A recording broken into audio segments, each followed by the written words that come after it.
The Caped Baldy, who's just a hero for fun, makes his triumphant return this April for One Punch Man Season 2. Produced by a new animation studio, JC Staff, the visuals in this season will definitely undergo obvious changes. But today, we're going to talk about the story, and FYI, there will be major spoilers for One Punch Man Season 2 in this video. At the end of Season 1, the Hero Association called upon all of the S-rank heroes to assemble and fight off an impending alien invasion.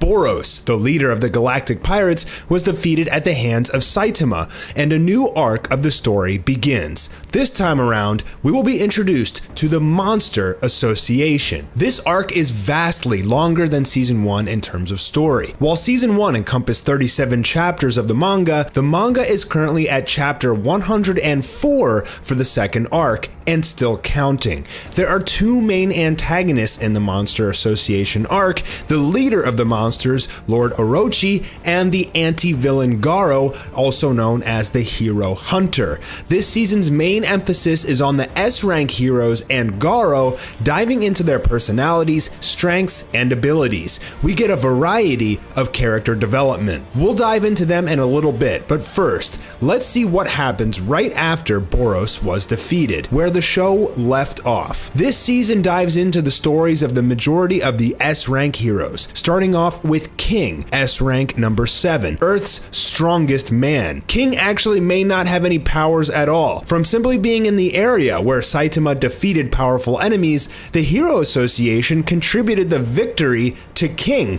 and moved him up the ranks. He's actually, in reality, a huge coward, otaku, and gamer, and one of the only people that knows about Saitama's secret. He may actually have an ability, as seen later in the series, the ability of superior luck. Somehow, King is always able to escape or disarm any situation that comes his way and maintain his image as the world's strongest man. King and Saitama become friends and play video games together, giving a hilarious dialogue between the two. All of this, without a doubt, will go down in episode 1 of season 2 as we get the interactions between Saitama and King. As recently released in PV number 2 for One Punch Man season 2, we can see these side-by-side comparisons and the similarities between the manga and the anime. It seems like they're going to be following the manga down to a T. Next, we're introduced to Garo, the former disciple of Bang, also known as White Fang. Garo gained tremendous power training under Bang, but eventually turned against him. While Garo is not as strong as his master, he shows more potential for growth and gets stronger throughout the season. The initial introduction to Garo is brief, but will be expanded on in detail later in the season. As we know from his entrance, he's a human that considers himself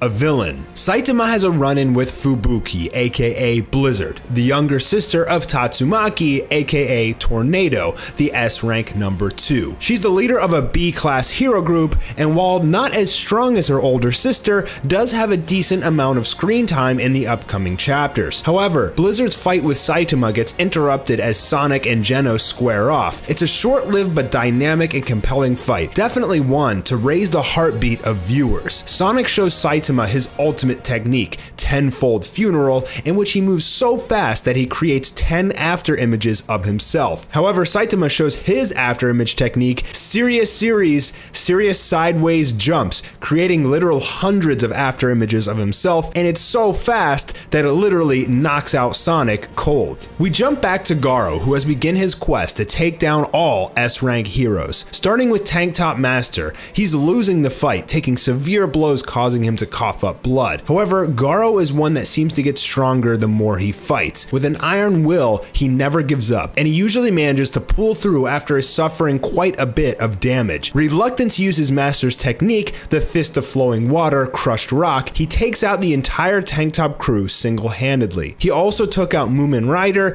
and Charanko, Bang's white belt novice and only pupil that's left. In the hospital, Charanko asks Saitama to take his place in a super Fight Tournament of Martial Arts, as the winner will receive $3 million.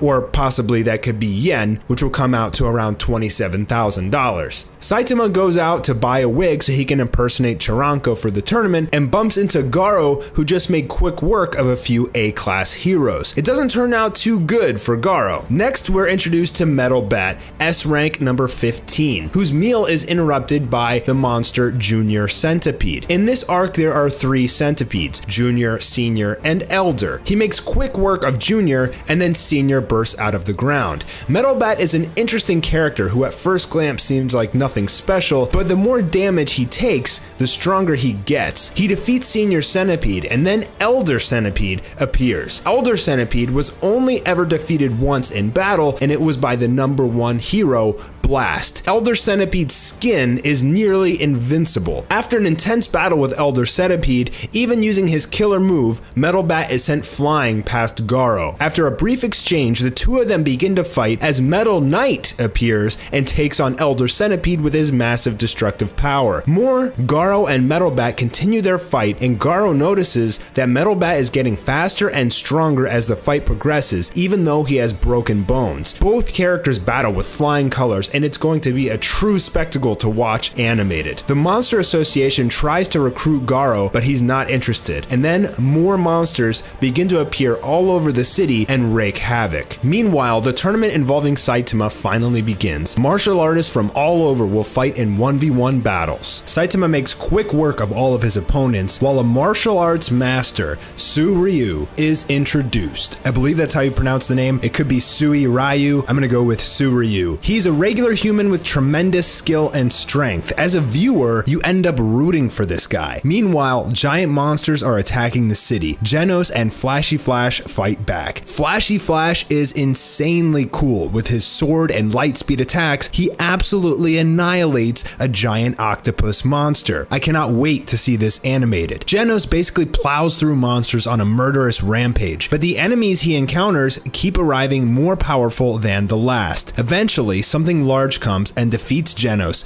after he's already in his weakened state. Meanwhile, we get to see a few more S-rank heroes in action. Child Emperor, Pig God, and Drive Knight. Pig God seems to be immune to damage, and he literally eats his opponents. And then we see Watchdog Man, who is sitting on a large pile of defeated monsters. Watchdog Man is incredibly strong, and Garo wants to fight him. Meanwhile, the Monster King is finally revealed, a massive titan that can make monsters if someone eats his monster cells. It provides the human who ate it with incredible strength and abilities while turning them into a monster. It's very similar to the Cursed Seal in Naruto. While all of this is going on, the tournament with Saitama is in the finals. Saitama vs Tsuruyu. We get some unbelievable art from Yusuke Murata as he artistically displays the powerful kung fu from Tsuruyu. However, even though Tsuruyu is an incredibly tough human, he's no match for Saitama. Obviously. Even so, Saitama gets disqualified for wearing a wig, but Tsuruyu wants to continue fighting such a strong opponent. Tsuruyu displays inhuman strength, breaking the entire arena with his punches. Saitama literally hits him with his butt, and that shatters the arena, and it sends Tsuruyu flying out of the ring. Saitama, whose secret is out, runs away to avoid getting arrested, but then a large group of monsters appear in the middle of the arena. We're introduced to the gigantic and powerful Goketsu, the being that defeated Genos. Goketsu offers the martial artists an ultimatum: eat the monster cells or die. A few of them eat the monster cells and transform, while the rest fight for their lives. Tsuruyu is confident that he can take on all these enemies and begins to fight. You can expect to fall in love with Tsuruyu after all of this combat. Tsuruyu has an intense battle with Goketsu, but ultimately he gets annihilated. Before he's about to die, Saitama shows up and makes quick work of the monsters that seemed impossible to beat for the regular humans. Saitama goes on to help the rest of the city, and he has some interior reflection. As usual, after everything that happened recently, he's felt nothing. I believe that this is where Season 2 will end. We'll have an introduction to Garo, the Monster Association, King, and the tournament, and a bunch of the S-Class heroes. I think Season 3 will continue the Monster Association arc, displaying more epic battles with the S-rank heroes, Garo, and the Monster King, as the heroes get closer and closer to him. If you like this video, please leave a thumbs up, and if you want me to continue this series and show you what to expect from Season 3, which probably won't be a few years from now, I can go ahead and continue this summary of the One Punch Man manga. Thanks, and I'll be catching you soon for another video.